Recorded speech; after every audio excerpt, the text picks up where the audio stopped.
মুক্তিযুদ্ধে প্রাণদানকারী বীর সেনানীদের প্রতি গভীর শ্রদ্ধা প্রদর্শনের মধ্য দিয়ে দিবসের প্রথম প্রহরটি কাটল সিলেটবাসীর। স্মরণকালের ইতিহাস ভঙ্গ করে নগরীর প্রতিটি সড়কে নেমেছিল মানুষের ঢল।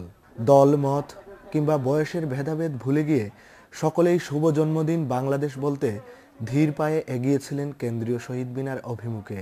আর পুরো এলাকা জুড়ে ছিল যুদ্ধাপরাধীদের বিচারের দাবি।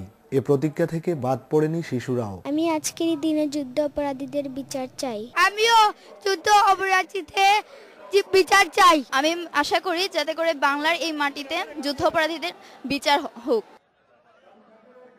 উপস্থিত মুক্তিযোদ্ধারা বিজয়ের আনন্দের পাশাপাশি দুঃখ ভারাক্রান্ত হৃদয়ে স্মরণ করেন রণক্ষেত্রে শহীদ হওয়া সহযোদ্ধাদের কথা।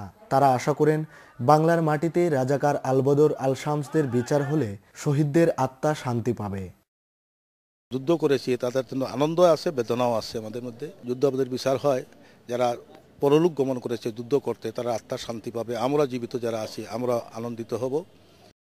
আর জনপ্রতিনিধিরাও প্রতিজ্ঞাবদ্ধ হলেন যুদ্ধাপরাধীদের বিচারের মধ্য দিয়ে একটি সোনার বাংলা প্রতিষ্ঠার কাজ এগিয়ে যাবে। ৭১-এর ঘাতক আলবদর রাজাকারদের বিচার আমরা অচিরেই করব।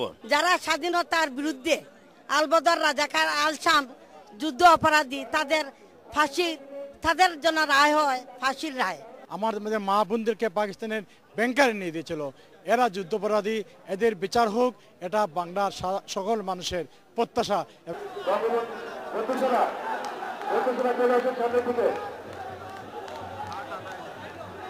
বিজয় দিবসের প্রথম প্রহরে কেন্দ্রীয় শহীদ মিনারে সকলে উপস্থিত হয়েছেন ১৯৭১-এর রণাঙ্গনে যারা শহীদ হয়েছিলেন তাদের প্রতি শ্রদ্ধা জানাতে। এই প্রহরে সকলেই প্রতিজ্ঞা করে নিলেন যুদ্ধাপরাধীদের বিচার যেন বাংলার মাটিতেই হয়, যার মধ্য দিয়ে ১৯৭১-এর রণাঙ্গনে যারা শহীদ হয়েছিলেন তাদের আত্মা শান্তি পাবে, এটুকুই আশা করছেন উপস্থিত সকল বয়সী নরনারী। Abdul Alim Shah, channel S news, কেন্দ্রীয় শহীদ মিনার, সিলেট।